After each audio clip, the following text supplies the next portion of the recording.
తమరు మొత్తం ఎంతమంది వచ్చారు? నేను, నాతో పాటు 5 అధికారులు. కానీ ఇక్కడ 4 ఉన్నారే. మొత్తం మీరెంతమంది? I think 4. ఓకే, 4 అధికారులు. సరే అయితే. సకారాం గారు, ఎంత అదృష్టం. సకారాం గారు, తమరిని ఇక్కడ చూడటం ఎంతో సంతోషంగా ఉంది. నేను కలలో కూడా తమరిని ఇక్కడ ఇలా చూస్తాననుకోలేదు సకారాం గారు. మోరపంత్ గారు, మను తల్లి విదుర నుంచి ఇక్కడికి వచ్చిన రోజు నుంచే నేను ఇక్కడికి రావాలని ఎంతో ఆశపడుతున్నాను. కానీ ఆ విన్సెంట్ రోజుకో కొత్త సమస్య సృష్టిస్తూనే ఉన్నాడు.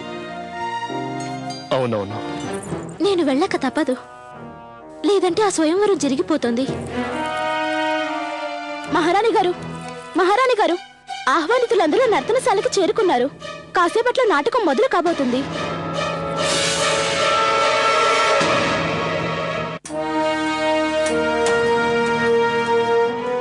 ఆ సుకుమారి అక్కడ అనుక్షణం కదంబ పుష్పాల పానుపుపై పరుండి కూడా తన ఒంటికి ముళ్ళు గుచ్చుకుంటున్నట్టు తపించి తల్లడిల్లుతూ.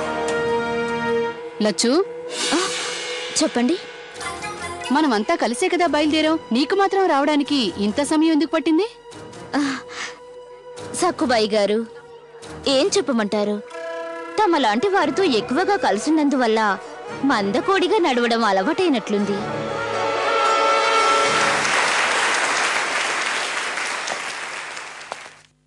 మహారాజా, నన్ను విడిచిపెట్టండి. ఓ రాజహంస, మేము నిన్ను విడిచిపెడతాం, కానీ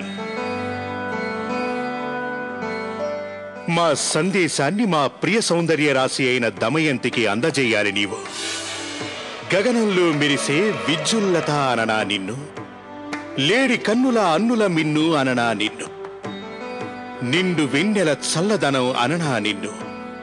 ఎలా ఎలా వర్ణించను నిన్ను? తన వియోగం వల్ల ఒడ్డున పడ్డ చేప పిల్లలాగా కిలకిలా కొట్టుకుంటున్నాడని. నేను ఏనాటి నుంచో తప్పిస్తున్నాను. తొలిసారిగా కాన్పూరులో తమని చూసినప్పటి నుంచి తప్పిస్తున్నాను.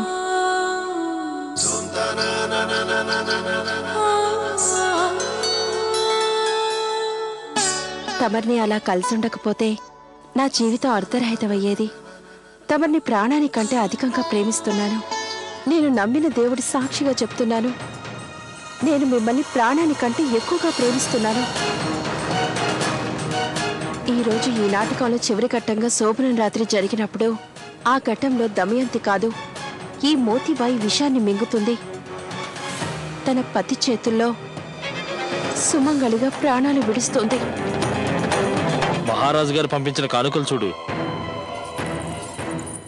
సకారాం గారు, మను పెళ్ళయ్యేదాకా తమరు ఇక్కడే ఉండొచ్చు కదా. తీసుకోండి. మహారాజు గారు తమరి కోసం ప్రత్యేకంగా పంపించారు.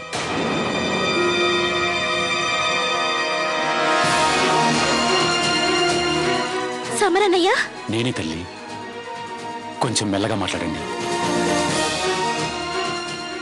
అసలు నాకేం అర్థం కావడం లేదు. మీరు ఈ కానుకలనే చూస్తూ ఉండండి, నేను చెప్తాను.